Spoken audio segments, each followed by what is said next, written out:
No way! He's doing an anime video! Holy shit! Hey!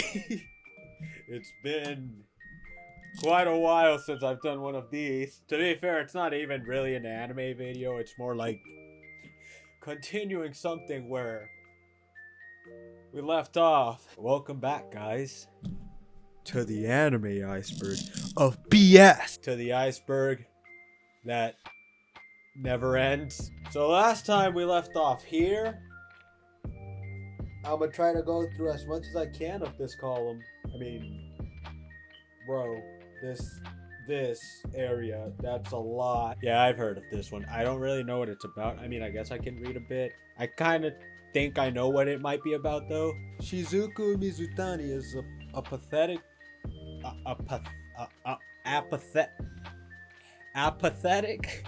toward her classmates, only caring about her grades. However, her cold view of life begins to change when she meets Haru Yoshida, a violent troublemaker. Bro, some things just never change, huh? Some things just never change no matter how long I freaking leave.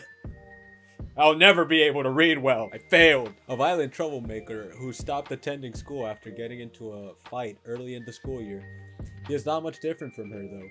He too understands little about human nature and does not have any friends. Much to Shizuku's surprise, he proclaims that she will be his friend and immediately confesses his feelings toward her upon meeting her. Whoa.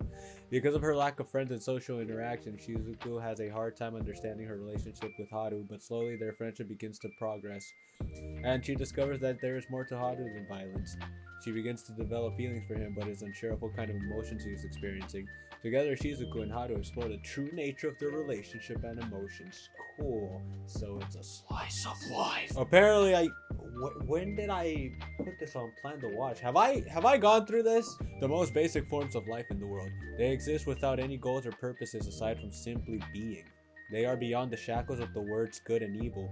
Mushi can exist in countless forms and are capable of mimicking things from the natural world, such as plants, diseases, and even phenomena like rainbows. This is, however, just a vague definition of these entities that inhabit the vibrant world of Mushishi. As to even call them a form of life would be an oversimplification. Detailed information on Mushi is scarce because the majority of humans are unaware of their existence. So what are Mushi and why do they exist? This is the question that a Mushishi Ginko ponders constantly. Mushishi are those who research Mushi in hopes of understanding their place in the world's hierarchy of life.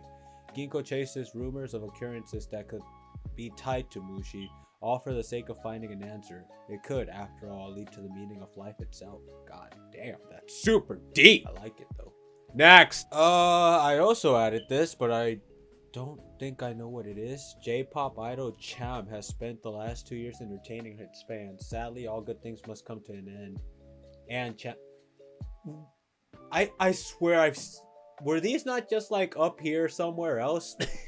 I swear I've read these. Must see one of its members, Mima Kirigoe, leave the group to pursue her acting career. While Mima's choice is met with a mixed response, she hopes her fans will continue to support her. However, Mima's life begins to change drastically after her departure from the group. Wanting to shed her pop idol image, she takes on a role in a crime drama series, and her career as an actress gradually becomes more demanding and taxing for both Mima and her manager, Rumi Hidaka. To add to Mima's growing unease, an obsessed fan who is incapable of accepting that Mima has quit being an innocent idol begins stalking her. Oh god. A new anonymous website begins to impersonate her life with intricate detail, and Cham also appears to be doing better without her. One by one, each disturbing development drives Mima to become increasingly unhinged and unable to distinguish reality from fantasy. I swear I've read these. They sound so like familiar. Peaceful schoolgirl by day, fearsome monster slayer at night, Sayaki Saragi is leading a split life. Equipped with a ceremonial sword given to her by her father for sacred tasks, she vanquishes every monster who dares threaten her quiet little village. But all too soon, Saya's reality and everything she believes to be true is tested when she overhears the monsters speak of a broken covenant, something she knows nothing about. and then unexpectedly a strange dog appears. It asks her to whom she promised to protect the village, curious as to what would happen if she were to break that promise. Tormented by unexplainable visions and her world unraveling around her, we travel with Saya through her struggle to find a way to the truth in a village where nothing is as it seems. You guys don't like lo-fi music? This shit. So good. You feel so relaxed. It's like, it's amazing. Next, I think this is Dojin anime. I'm not sure. I don't know when the hell I've added some of these. I genuinely don't know. I realized why I felt like, or why I had added some of these. It's because before I left on a super hiatus from doing this anime Iceberg, I had recorded a video where I was gonna make another part of it, but I think I just accidentally deleted it. So that's why a lot of these are on plan to watch and seem familiar, because I actually had already read through this. But since I deleted the video, we're just gonna do it again anyway. It's been so long, I barely remember anyway, so yeah. So that's why it felt like I had already like read some of these. But again, we're just gonna go through them because screw it, right? I mean, sure. Gonna milk the hell out of this damn iceberg. In the hidden magical land of Gensokyo, Shrine Maiden Reimu Hakure constantly makes sure that supernatural incidents involving mythical creatures known as yokai remain as infrequent as possible. As part of her shrine tradition, she hosts an annual summer banquet that invites a variety of guests, ranging from humans to even the strongest of yokai. On the morning of the banquet, however, the shrine's donation box suddenly goes missing. Furthermore, there appears to be no trace of any theft whatsoever. As Raimu, her friend Marisa Kirisame, and news reporter Aya Shamemaru investigate the situation, they realize that others also have missing possessions. With each step closer to piecing the puzzle together, the group soon understands that this phenomenon is more than just simple thievery. An accident on par with Remelia Scarlet's Mist of Jujutsu, Saigyoji's Jokai Cherry. Jesus Christ. God damn. Creamy. I don't remember that one. I gotta tell you, I don't remember that one. Creamy Mommy. I see. Magical Angel Creamy Mommy. Creamy Mommy is about a young girl, Yu, who after seeing a spaceship is given the power to use magic for 1 year. She is also given 2 cats, Poji and... Gotta be careful how I say that. To watch over and guide her. Using her magic powers to transform into the idol, Creamy Mommy. Oh, so that's what Creamy Mommy is? You must work hard at acting, singing, helping her parents at their damn. Fighting aliens and bad guys, going to school, plus try to get the affections of her childhood friend Toshio. It's like the most random stuff, dude. Okay. Next, Candy. So I remember Candy, so we're just gonna go through that one. I actually do remember that one. Aikatsu, I do not. It's an idol anime. An idol's brilliance illuminates the dreams of humanity. Starlight Academy, a holy ground for celebrities and training, seeks to realize this belief. I read that so weird. Behind its rigorous entrance requirements lie not only the top young stars in the entertainment business, but some of the best memories these students will ever have. Or so Aoi Kiriya believes. Alongside her friend Ichigo, Aoi decides to apply for the prestigious private school in hopes of living up to the praise of the biggest idol in the world, Mizuki Kanzaki. As their journey through the numerous laughs, friendships, and heartbreaks that await them, can the two girls light up the lives of others as Mizuki has done for them? Alright, it's a freaking idol anime, whatever. Next, Speed Racer. Is this the Deja Vu anime? This looks super old. Yeah, I can tell I probably don't want to watch this. The Match is 5, one of the fastest and most advanced rays built for man, equipped with various gadgets and a powerful engine. It provides a challenge for anyone who would dare race against it. The driver of its amazing vehicle is Go Mifune 18J. Yeah, this looks kind of boring. Just go skip it. To be honest.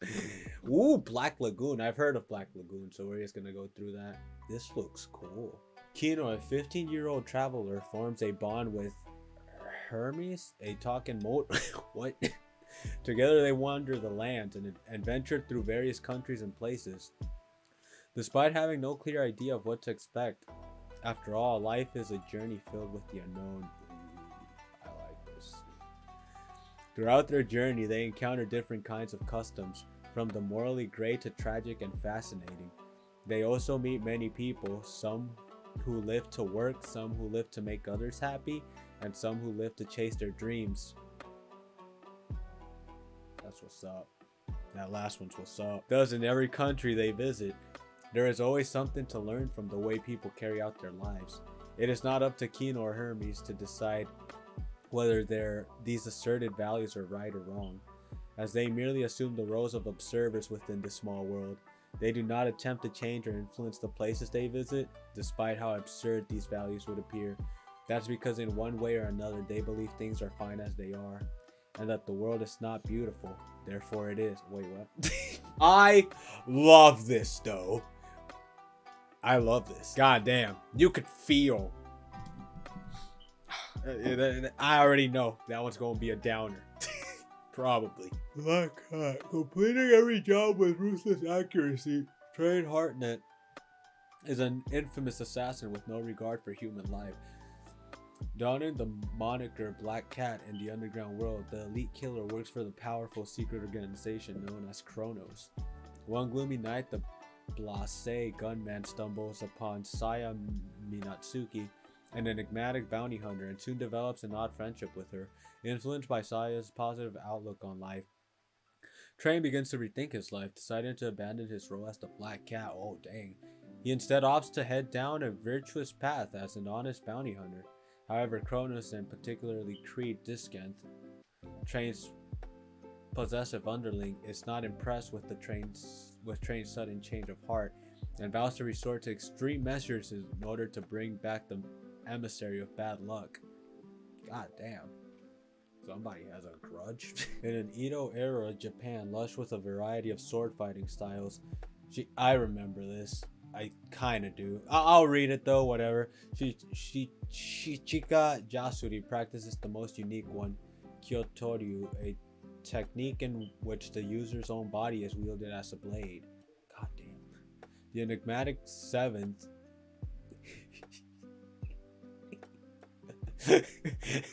I'm totally not getting distracted by that cover. Head of the Kyotoryu school, Shichika lives quietly in exile with his sister Nanami until one day the wildly ambitious strategist Togame barges into their lives. Togame brazenly requests that Shichika help in her mission to collect 12 unique swords known as the Deviant Blades for the Shogunate. Shichika accepts, interested in the girl herself rather than petty politics, and thus sets out on a journey.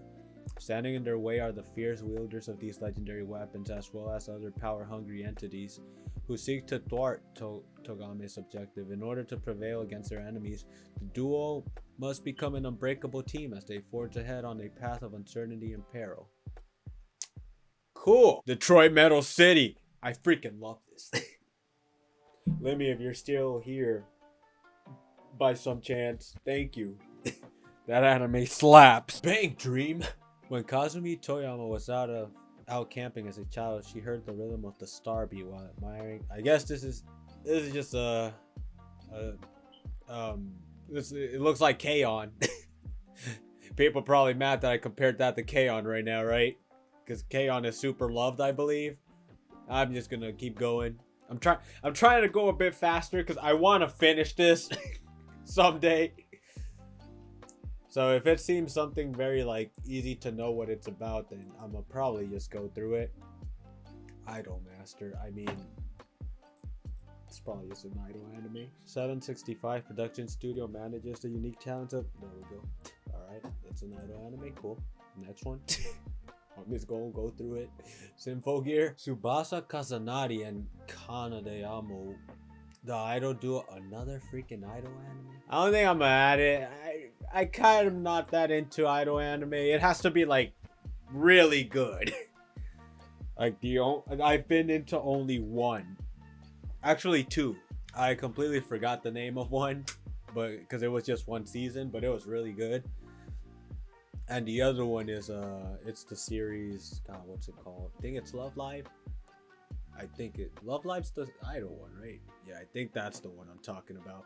Anyways, next, another idol anime. Are these all just idol animes? A clumsy yet happy-go-lucky girl is suddenly dragged into the popular world of prism shows and idol. God damn. Okay, cool. There's a lot of idol anime. I mean, it's not that it's bad. It just doesn't entertain me as much. It's just not that great for me. For me, that's just me though. The world of dreams can be an incredible window into the psyche, showing one's deepest desires, aspirations, and repressed memories. One hopeful tech lab has been developing the DC Mini, a device with the power to delve into the dreams of others. That is so cool. Atsuko Chiba and Kosaku Tokita have been tirelessly working to develop this technology with the hopes of using it to deeply explore patients' minds and help cure them of their psychological disorders. However, having the access to the deepest corners of a person's mind comes with a tremendous responsibility. In the wrong hands, the DC Mini could be used as a form of psychological terrorism and cause mental breakdowns in the minds of targets. When this technology is stolen, and people around them start acting strangely, Atsuko and Kosaku know they have a serious problem on their hands. Enlisting the help of Officer Konakawa, who has been receiving this experimental therapy, they search both the real and dream worlds for their mental terrorists. Dang, I like this one. This one's cool. This cover is scary, but it's cool. In a world inhabited by demons, cyclops, and other fantastic creatures, humans stand apart as the outcasts, quick to anger, the human race engaged in a war that all but wiped them out. The few humans that remain are seen as a delicacy, serving no purpose but to be hunted down and eaten. Oh god. One day, Golem, a wandering protector of nature, encounters a lone human child while patrolling. Inspired by her enthusiasm, he takes the girl, named Somali, under his wing. Together, the duo embarks on a journey to find Somali's parents and bring her home. I like that. Very simple. I'm gonna add it. This cover looks like the cover of on Spotify of the race, the opening. Just like the style of it. It's kind of cool. One autumn evening, a mysterious ramen stand behind the Shimogamo Shrine, a lonely third-year college student bumps into a man with an eggplant-shaped head who calls himself a god of matrimony. Meeting this man causes the student to reflect upon his past 2 years at college. 2 years bitterly spent trying to break up couples on campus with his only friend Ozu, a ghoulish-looking man seemingly set on making his life as miserable as possible. Resolving to make the most out of the rest of his college life, the student attempts to ask out the unsociable but kind-hearted underclassroom Akashi, yet fails to follow through, prompting him to regret not living out his college life differently. As soon as this thought passes through his head, however, he is hurtled through time and space to the beginning of his years at college and giving another chance to live his life.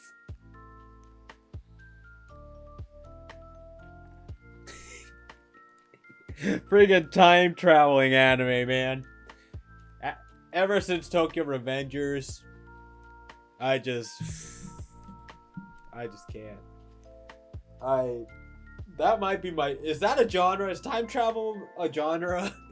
Because that might be my favorite genre, along with Slice of Life. With Tokyo Revengers Season 2, I think Tokyo Revengers might be my favorite anime, like, of all time. That's how much I freaking love Tokyo Revengers. Which you should watch if you have. In a while since I've tried to convince people on that. Like, that's the It's my favorite anime. I think it is. It was ReZero first, which is also time-based in a way. But yeah, I think Tokyo Revengers is taking over. Ayumu Narumi has lived all his life in the shadow of his famous detective brother, Kiyotaka. However, Kiyotaka disappeared 2 years ago, leaving behind his wife, Madoka, and Ayumu himself, along with a cryptic message about the Blade Children. One day, a girl at Ayumu's school suddenly dies. What seemed like a suicide at first glance turns out to be a murder, and Ayumu is the prime suspect.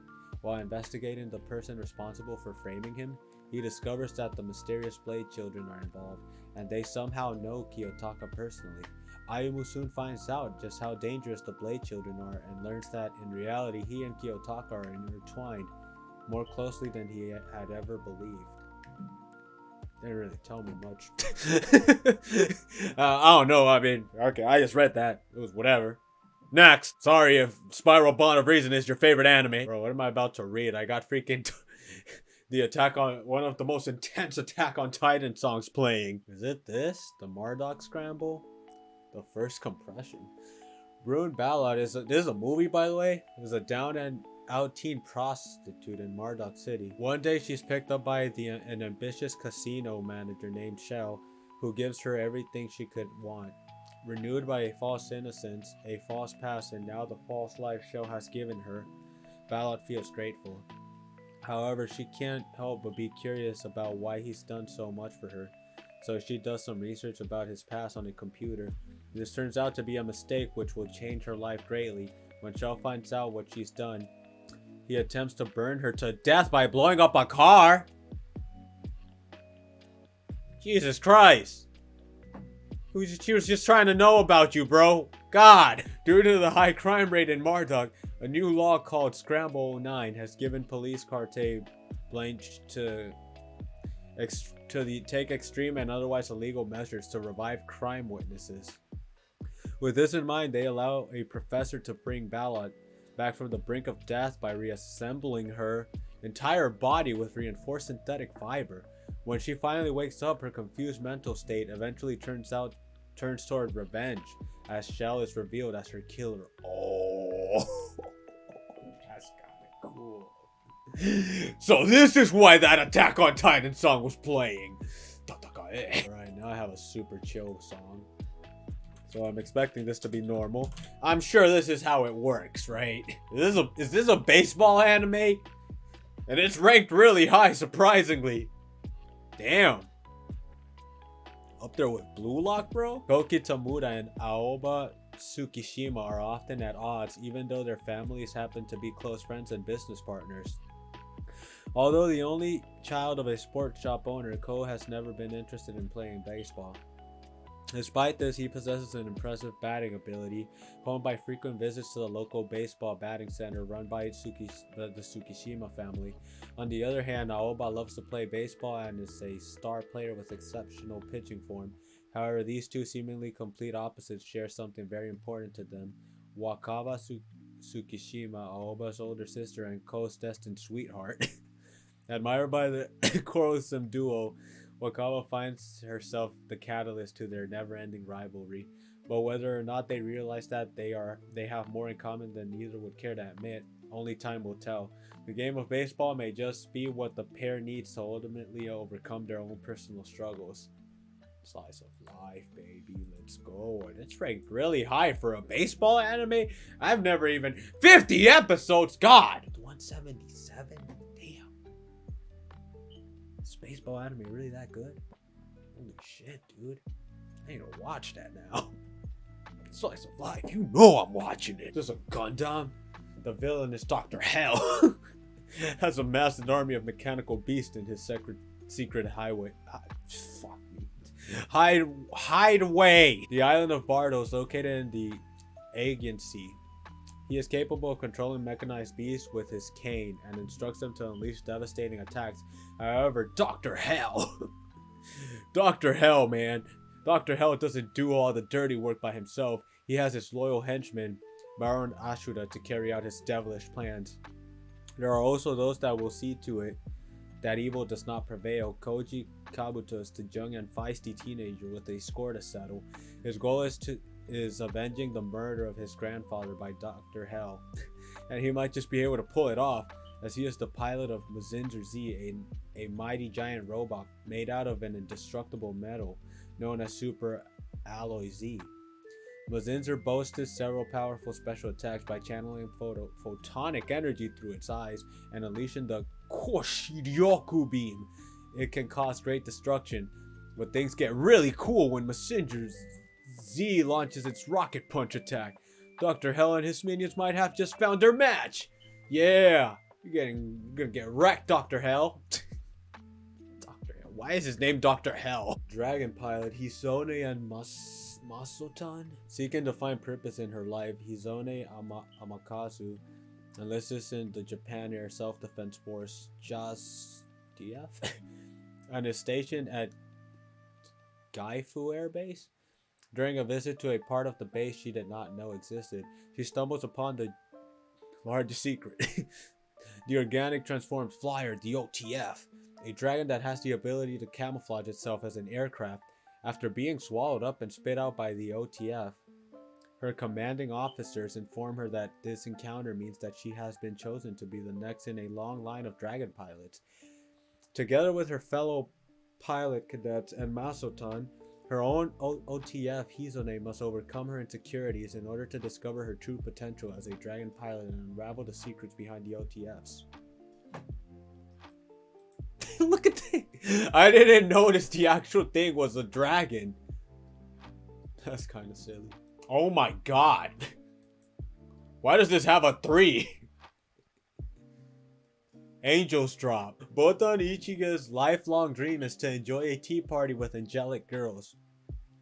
When she enrolls at St. Asmaria all-girls school with her best friend Shinobu Itoko, it begins to feel like her dream could become reality. Suddenly an angel appears in their midst.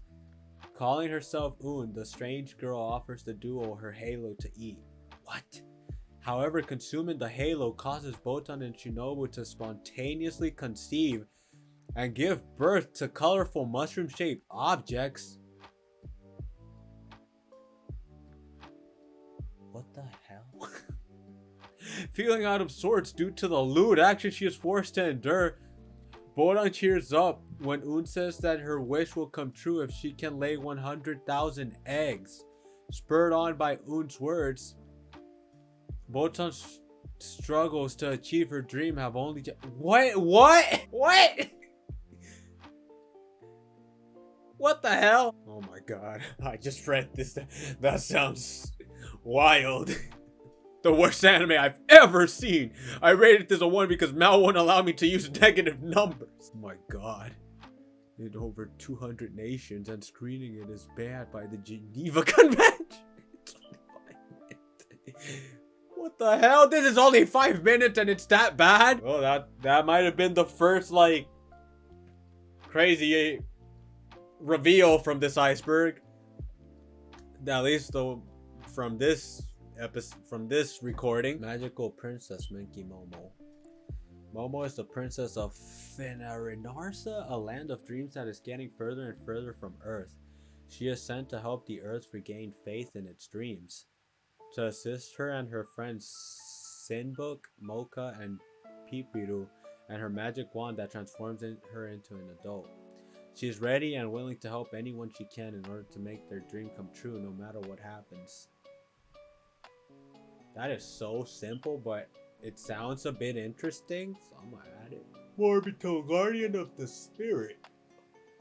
On the precipice of a cataclysmic drought, the star readers of the Shinjogo Empire must devise a plan to avoid widespread famine. It is written in ancient myths that the first emperor, along with 8 warriors, slew a water demon to avoid a great drought and save the land that was to become Shinjogo.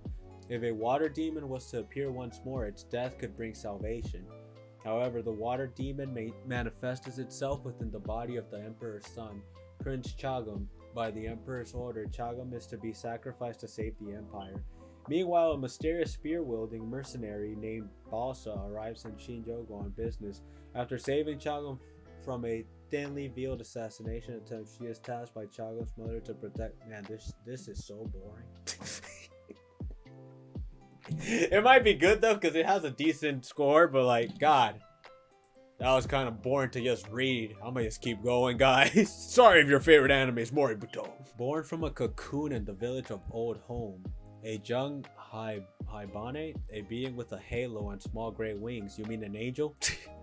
Awakens to a world she does not understand without memories of her past. Named Raka for the dream of falling she had while inside the cocoon.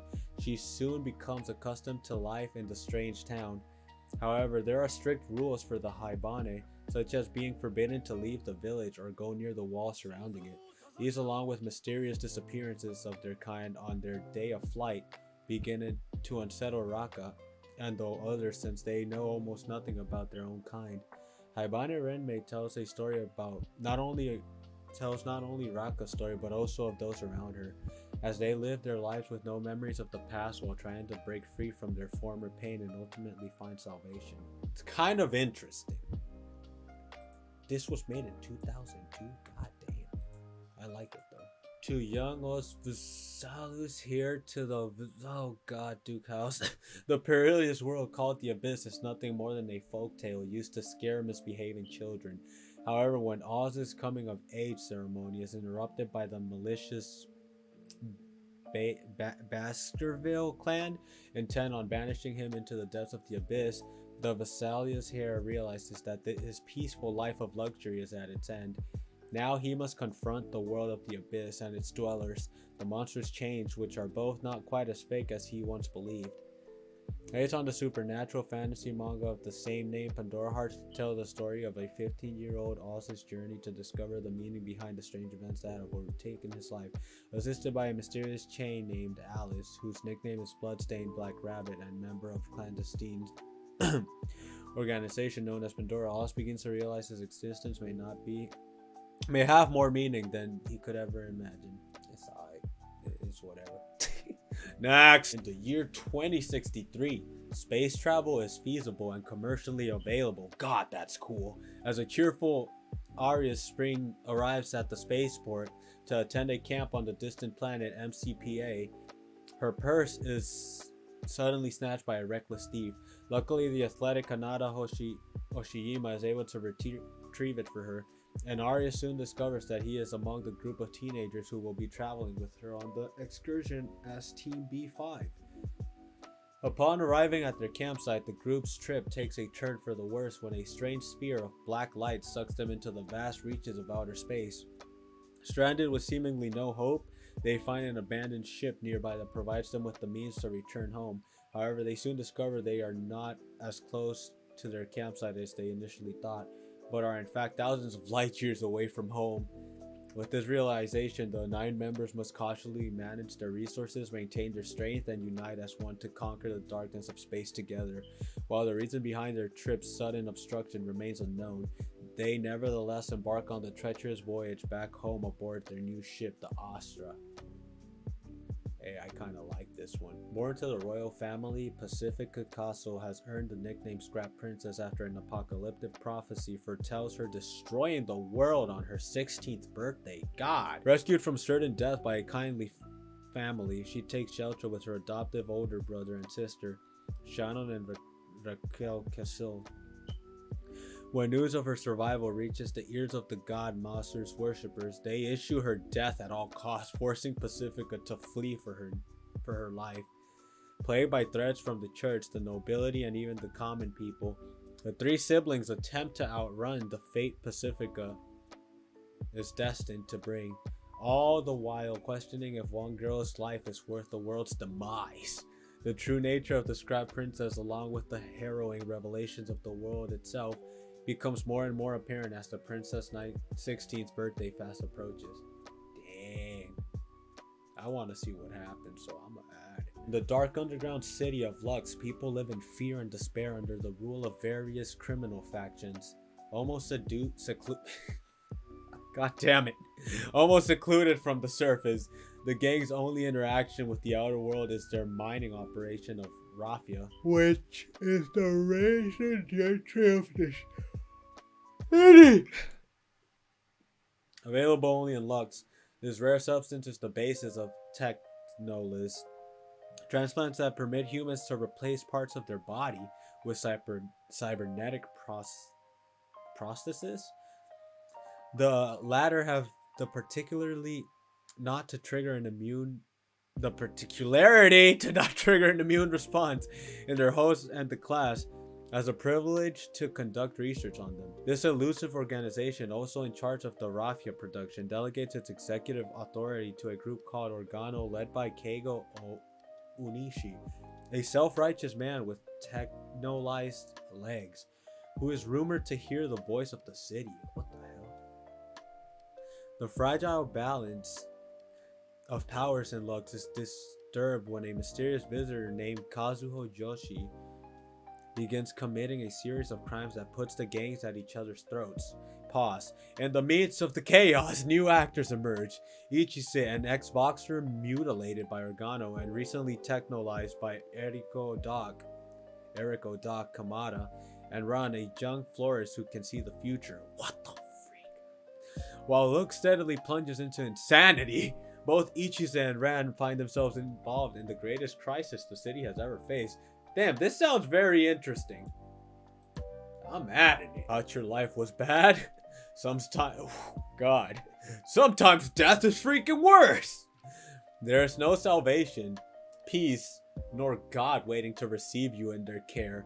But wait, a God? Maybe you're talking about that big black ball stuck in the room with you. What are you talking about? Now you are thrown into a game, fighting green aliens and robot monsters for the chance to survive. When Kei Kurono is killed, he thus finds himself caught in such a game, a test of his skills, morals, and will to survive. His life is not his own. His death is spat and trampled upon over and over again. What happens if he does not listen? God knows. A word of warning, Gantz is not for the faint-hearted, but neither is it as simple as it looks. Gore, rape, and violence is rampant, as are portrayals of greed, violence, and all the ugliness that one sees in society today. God damn! I mean, I don't like, not rape. I don't like that, but like, it sounds interesting. It's in a video game. What the hell? Why does this have a 2.98? Why? Based on the 1980 manga of Mikuriya Satomi, this adaptation differs considerably from the original. The story started in its prequel, was completed with this second OVA. Why is this so low? Nora is on vacation in a Holiday Inn space station. When the artificial gravity fails, the whole space resort becomes chaotic, but she helps solve the problem. Why is this ranked so low? Time to review a truly legendary anime. I think at this point most people have seen clips of Nora. It's garnered some real infamy on YouTube. However, to actually watch it in its full 30 is a different experience. The last season wasn't the greatest. All the top reviews are struggling to write 1 out of 10. Blah, blah, blah. Reviews for God of High School. Apparently this is really bad. I'm not going. I kind of want to hatch just to see. I'm curious. That's why. Anyways, let's keep going. Flowers of Evil. Takao Kasuga, a high school student fascinated by poetry, reveres Charles Baudelaire and even decorates his room with the poet's portrait. On a normal day, Takao forgets his copy of the Flowers of Evil in the classroom. When returning to retrieve it, he steals the sports garments of Nanako Saiki, a model student who Takao calls his muse and a feminine fatale. Deeply ashamed by his act, which he seems as a I cannot freaking read, which he sees as a sin and what others see as a crime, Takao realizes with horror that Sawa Nakamura, his classmate and social outcast, knows about his death. Blackmailed by her, Takao is now forced to partake in Sawa's disturbing fantasies, lest she reveals his deeds to everyone. Caught in a negative spiral of increasingly traumatic experiences, will Takao be able to break free from Sawa's thorns and atone for his sins? I don't know, but that sounds kind of interesting, so I'm gonna add it. So I actually read this one a bit ago. So I kind of know it's really weird. If you guys want to read, I can leave it here for a bit. But I already read it, so I'm gonna just go through it. But this one's interesting, and I'm gonna watch it. It does sound kind of crazy. That cover is interesting. In 2075, space travel is no longer just a dream, but an everyday reality for mankind. Damn. Advancements in science and technology have led to the colonization of the moon, the commercialization of outer space, and the formation of large space corporations. Ai Tanabe, an upbeat woman whose interests lie in the cosmos, joins Technora Corporation as a member of their debris section, a department dedicated to the removal of dangerous space junk between the orbits of the Earth and Moon. However, Ai soon discovers how unappreciated her job is. As the laughingstock of Technora, the debris section is severely understaffed, poorly funded, and is forced to use a dilapidated spaceship nicknamed the Toy Box for debris retrieval. Undeterred, I preservers persevere.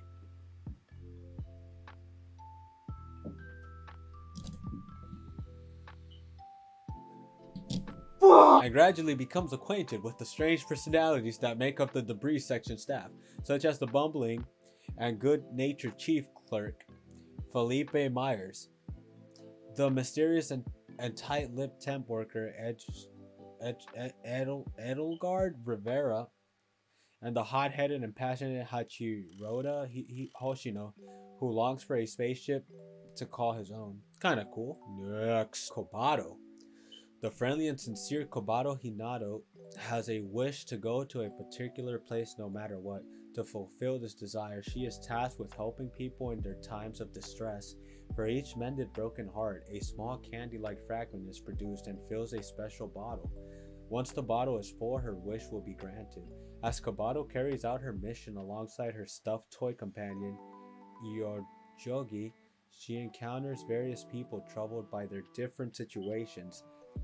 From a child struggling with his parents, a high school girl troubled about romance, and everything in between, Kobato's naturally sweet smile and outgoing personality are ready to brighten their day. I really like this. I am watching this for sure. Hey man, it's that slice of life, you know what I'm saying, bro? It's a slice of life.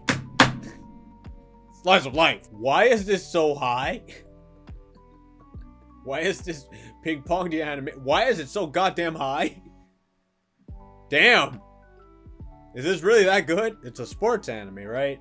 I'm not gonna read it because, I mean, why is it so high?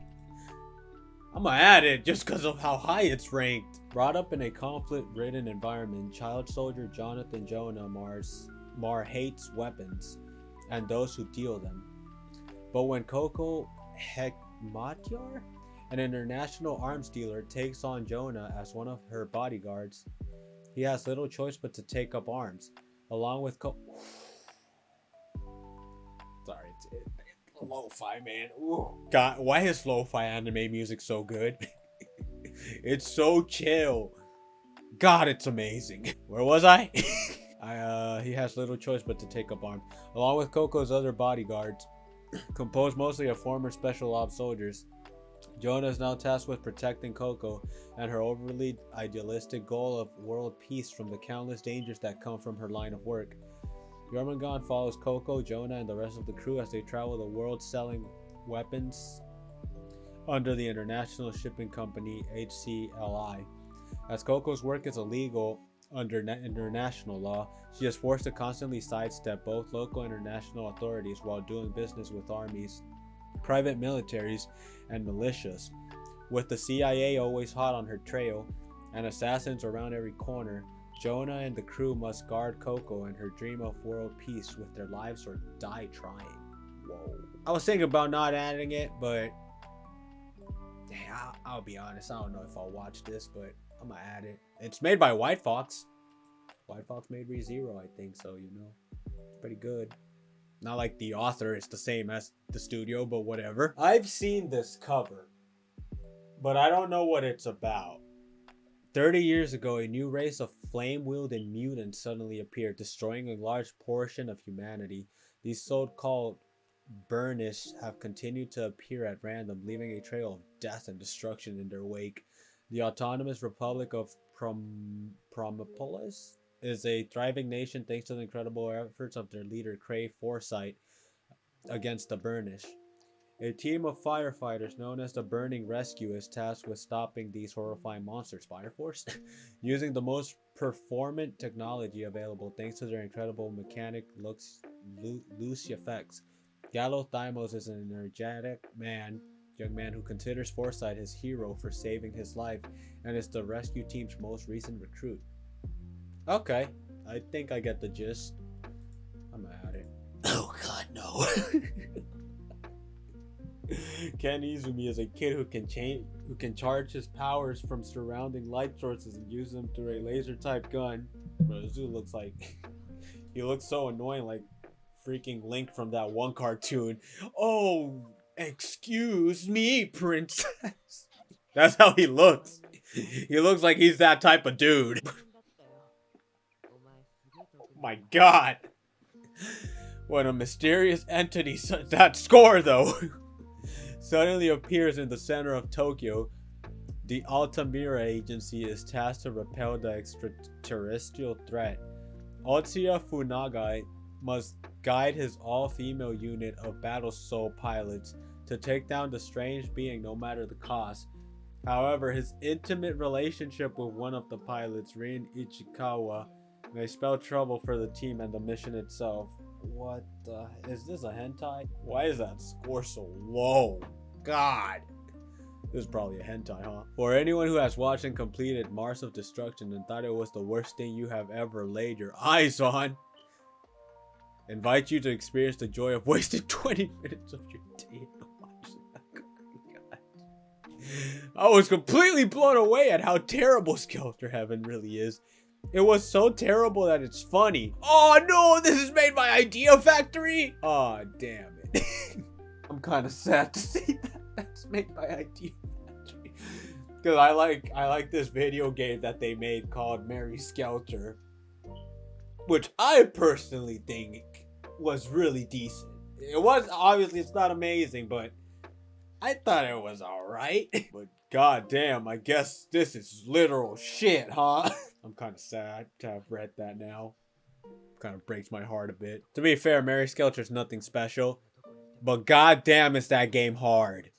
That game is so difficult for what it is. I can see we're starting to get to the weird ones. The infamous Shonen Bat Lil Slugger is terrorizing the residents of Musashino City, flying around on his rollerblades and beating people down with a golden baseball bat. The assailant seems impossible to catch, much less understand.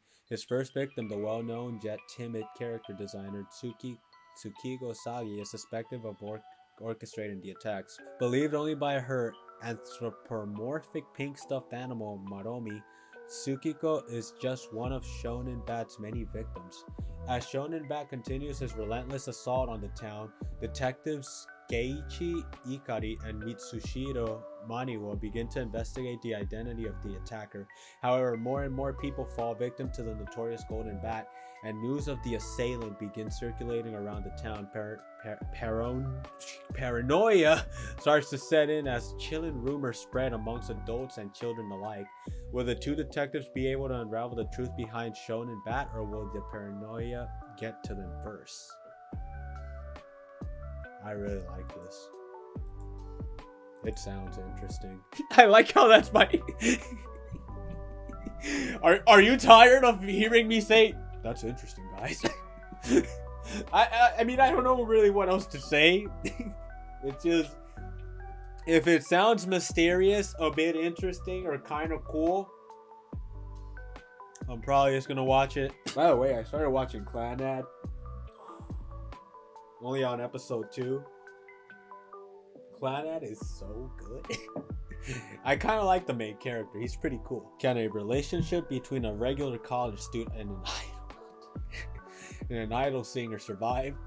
This is the question that White Album tries to answer. Toja Fuji is a normal college student with normal worries, namely balancing his classes and his job. He works to pay for school. He is also concerned about the amount of time he has to spend with Yuki Morikawa, or rather the lack of it. Being an up-and-coming idol singer, Yuki has concerns of her own. Even though she's not yet as popular as experienced veteran Rina Ogata, Yuki is turning heads and landing interviews on television. This should be a good thing, but not everyone is happy about the attention she receives from the media and from Rina. The idol industry is surprisingly cutthroat, and rival singers have their eyes on Yuki. While it may seem exciting to watch your girlfriend on television, how does Toya really feel about all this?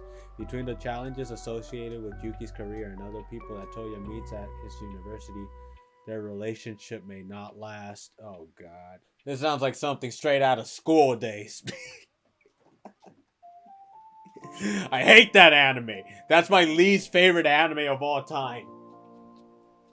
So I'm not feeling confident with that last line right there. I don't know. It sounds like bullshit. Let's go skip it. I don't want no dumb stuff like School Days. I freaking hate School Days. That anime sucks. Redline. Every 5 years, an exhilarating race called Redline is held, and the universe's most anticipated competition has only one rule: that there are none. Nice. Racers are pushed to their absolute limit, a feeling that daredevil driver JP knows all too well, having just qualified to participate in Redline. He is eager to battle against the other highly skilled drivers, particularly the beautiful rising star and the only other human that qualified, Sonoshi McLaren. But this year's Redline may be far more dangerous than usual. It has been announced to take place on the planet Robo-World, with its trigger-happy military and criminals who look to turn the race to their own advantage. However, the potential danger doesn't stop the racers. In fact, it only adds to the thrill. Relying solely on his vehicle's speed, JP prepares for the event to come, aiming to take first place in the biggest race of his life. Damn! It sounds really cool, dude. 2009. Wow. Is this Just Kingdom? Because I've heard of Just Kingdom. I don't know what it's about, but I've heard of it, so I might just skip it. Yeah, I've heard of it. Come on, no Zumi. Why does she have a dinosaur arm? Creatures known as Shokujinki have been secretly living alongside humans for hundreds of years. Though they may look like humans, Shokujinki are able to transform into uncontrollable beasts with gigantic claws and consume humans to survive. The equally secretive Kifuken Dojo specializes in killing Shokujinki by cutting off their arms, and is the only force preventing unchecked Shokujinki domination. Toshiko Momoda, the son of the leader of the Kifuken, is instantly charmed by a mysterious woman named Yuka Kamitsuki. Their relationship is complicated, however, because unbeknownst to them both, Yuka is a Shokujinki and Toshiko is sworn to kill her. Meanwhile, the Kifuken is having a crisis of confidence as Toshiko's brother Kazuma pushes against tradition and tries to modernize the Kifuken. As emotions are strained and the secrets of both the past and present are revealed, who will live and who will be eaten. It sounds cool. Somebody's dying. That's what we know. They're probably both gonna die. I bet you they both die. The story revolves around D, the infamous Damper, born of a vampire father and a human mother, outcast and renowned vampire hunter. His prowess at hunting the creatures of the night, allowing his acceptance among humans, he is called upon to locate Charlotte Elborn, the lovely daughter of an affluent family who has been mysteriously kidnapped. When the sun sets, the hunt goes on. Charlotte's father offers a rich bounty, be she dead or alive, a task Dee willingly accepts, even with notorious Marcus brothers and their gang of bounty hunters seeking the prize as well. Amidst the chase and unknown to all lurks a sinister evil which has been secretly manipulating their every move and has set a chilling trap that none will expect and few will survive. With the tables turned and the secrets revealed, the hunters could quickly become the hunted. It's a movie. Sure, I'll add it. That was a very low score right there. Christopher Chris Chiaki is an easygoing guy who keeps failing his college entrance exams well into his mid-20s. His days are occupied with kendo practice, visits to his family shrine, and dreaming of his high school reunion. When his spirit is suddenly transported to the world of Bystonwell, he got isekai'd. Chris becomes Scarzy's wing, a legendary holy warrior. The Matomius tribe summoned him to help liberate them from slavery. But unfortunately, Chris has no knowledge on how to be a holy warrior, and moreover only has an incredibly dull sword which he salvaged from a corpse. To make matters more complicated, there is another Chris who is still in the normal world. He cannot control the events in Bystonwell, but is tied to the fate of the other Chris. The young man must struggle and adventure in a world of magical creatures and mysterious foreigners. This is a weird one. You know, I think I'm gonna add this. Wait, it's only 3 episodes? What? I'm curious. That's really why. Poopa. I don't know what this is, but it's goddamn, it's ranked low. Abandoned by their abusive parents, and with only each other to depend on, siblings Utsutsu and Yume Hasegawa find themselves led astray by beautiful red butterflies that have appeared in their world. Unbeknownst to them, these crimson-winged heralds trumpet the beginning of a cannibalistic nightmare. A mysterious virus known as Pupa is about to hatch. After succumbing to the full effects of Pupa, Yume undergoes a grotesque metamorphosis into a monstrous creature with an insatiable desire for flesh. Utsutsu, on the other hand, is only partially affected, gaining remarkable regenerative powers instead. Reaffirming the resolve to keep the promise he made to himself years ago, Utsutsu is willing to sacrifice everything in order to always be there for his precious little sister. Pupa tells the story of a loving brother's desperate struggles to save his sister while protecting the world from her uncontrollable hunger. Oh, this does not end well, huh? Ah, damn it. With that score it has, I don't think it ends well. I'm curious, though. I know it's bad, probably, though. With that score, it has to be trash, right? I'm gonna add it, and I'm gonna immediately regret it. But whatever. Yeah, I'm probably gonna regret this. I mean, I'm not watching it anytime soon, though. Captain Tsubasa, so soccer anime. Cool. Let's keep moving. I mean, bro, Blue Lock's too good. We don't need to find another soccer. Blue Lock and Awashi. Those 2 soccer animes, bangers. Green. Kanen. Gakuen is an all-male boarding school located in the countryside of Japan.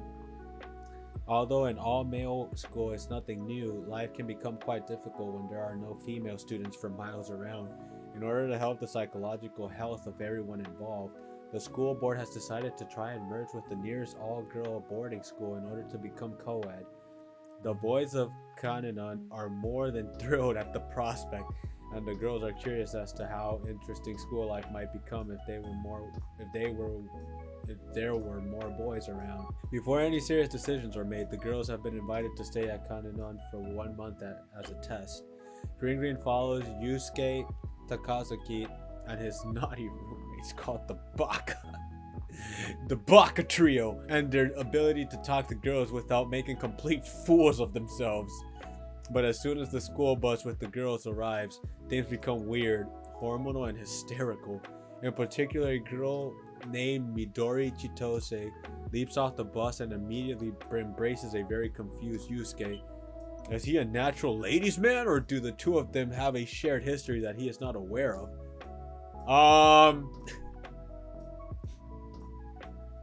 This is a weird one. Curiosity is gonna kill me, dude. Freaking Pupa, I already know that's gonna make me depressed probably somehow. And this is just kind of weird, but I'm curious. Why is this a 9? What the hell? When did this come out?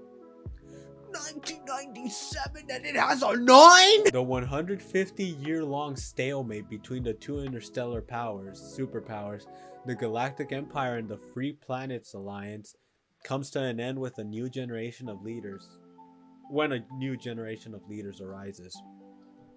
The idealistic military genius Reinhard von Lohengrin and the FPA's reserved historian Zhang Wenli. While Reinhard climbs the ranks of the Empire with the aid of his childhood friend, Siegfried Kirchis, he must fight not only the war, but also the remnants of the crumbling Goldenbahn dynasty in order to free his sister from the Kaiser and unify humanity under one genuine ruler. Meanwhile, on the other side of the galaxy, Zhang, a strong supporter of democratic ideals, has to stand firm in his beliefs despite the struggles of the FPA and show his pupil Julian Mintz that autocracy is not the solution. As ideologies clash amidst the war's many casualties, the two strategic masterminds must ask themselves what the real reason behind their battle is. What? Why is this so high? This is ranked high as fuck. I'm very curious. Kimihiro Watanuki can see spirits and other assorted supernatural creatures, which is quite a bothersome ability he strongly dislikes. On the way home one day, while plagued by some spirits, he is inexplicably compelled to enter a strange house. There he encounters Yuko, a mysterious woman who claims to be able to rid him of the ability to see and attract the troublesome creatures for a price. She demands that he work at her store that grants wishes to people, and thus begins Watanuki's adventures through weird and wonderful events. Huh? What do you mean when you say wonderful events? What the hell is that? I'm gonna assume it's this. Weird as hell, but okay. He has it that the human race is not the only dominant civilization living on Earth. Two other races exist in this world: the Makai, a demon race, and the Jujinkai, a half-man, half-beast race. Once every 3,000 years, a supreme being known as the Chojin Overfiend will emerge and bring balance to all three realms on Earth. In present-day Japan, after 300 years of endless searching, a Jujinkai named Amano Jaku has discovered the presence of the Chojin inside high school slacker Tatsuo Nagumo, but now Amano, along with his sister Megumi and their sidekick Kuroko, must protect Nagumo and his new girlfriend Akemi Ito from the Makai, who believe that Nagumo is not the Chojin, but an evil entity bent on destroying all living beings on Earth. This cover looks insane. There's another baseball anime? Well, this one sucks, I guess. It's a baseball anime, so, you know. I'm not that interested. Mars. Oh god, is Mars of Destruction the other one made by Idea Factory? No, please. Not like this. God damn it. Is it? Yeah, it's the other one made by Idea Factory. I'm not even bother reading it. I don't want to be disappointed in Idea Factory, so I'm gonna just move on. Dad leaves, and that cover looks crazy.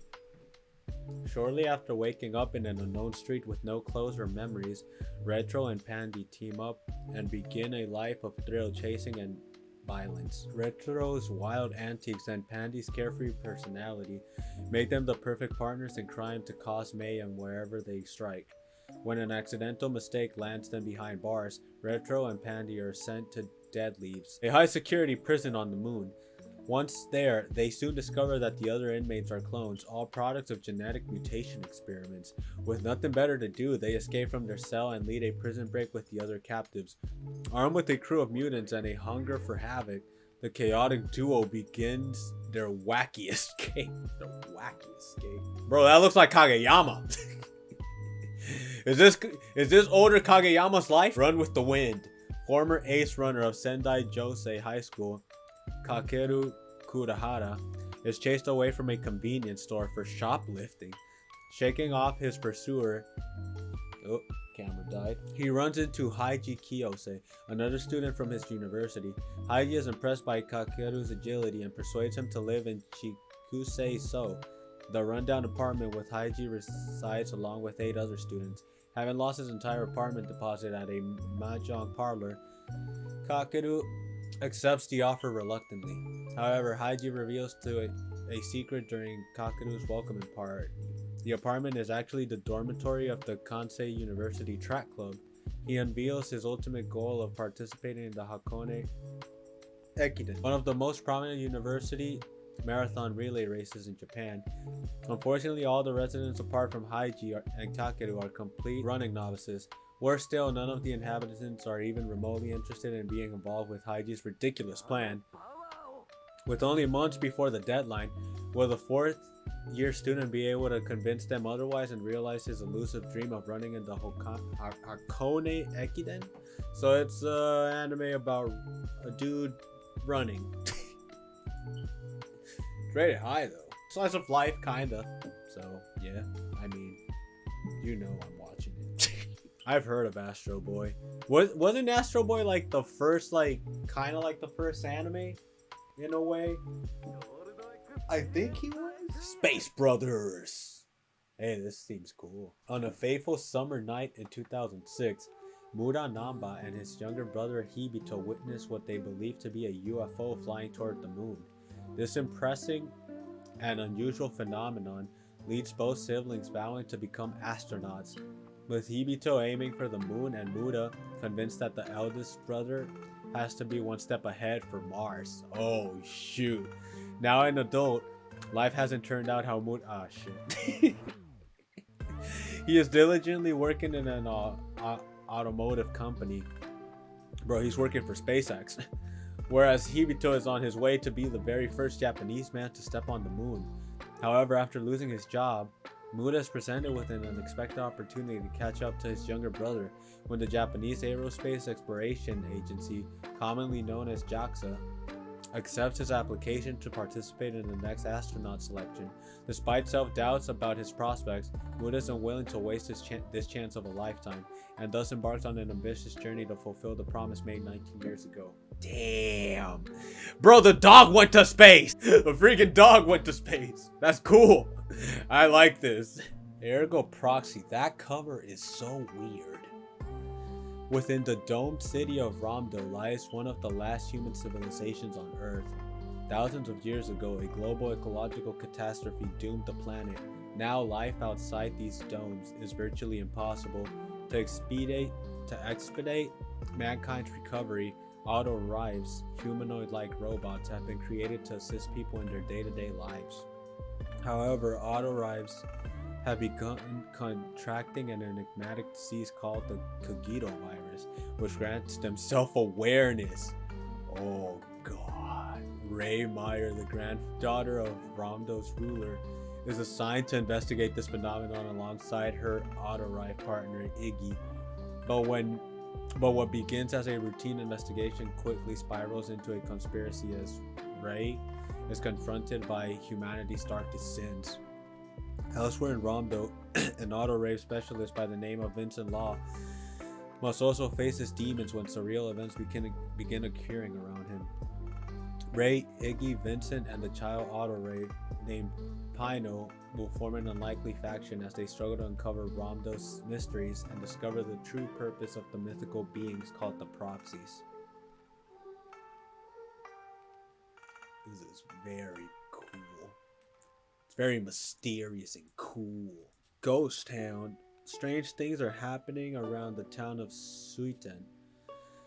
The daughter of a priest begins to see strange visions. Spirits have started to roam the mountains, and Taro Komori is having unsettling dreams. Due to the trauma of being kidnapped 11 years ago, he has repressed most of the memories that could shed light on what really happened all those years ago. They return in his sleep, combined with encounters beyond the realm of dreams. As the supernatural and psychological collide, 3 children struggle to face their demons and repair the breach between the spiritual and corporeal worlds.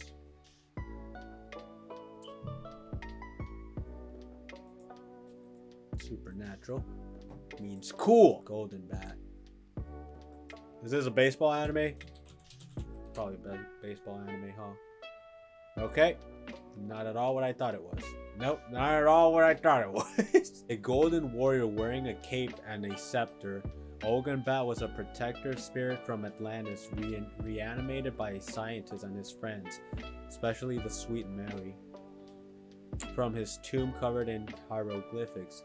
His entry was heralded by a golden bat and a sinister laugh, and he would put good use of his superpowers to combat the evil forces of Dr. Zero. That's very random. And the last one from this row, finally. God, we're almost there. We're more than halfway, I think, at this point. Alright, it might have been actually Juni Kokuki, I think, because this is very similar, hopefully. I might be wrong, though. Joko Nakajima has only ever wanted to be normal. She does what she is asked, gets good grades, is the class president, and even helps her classmates whenever she can.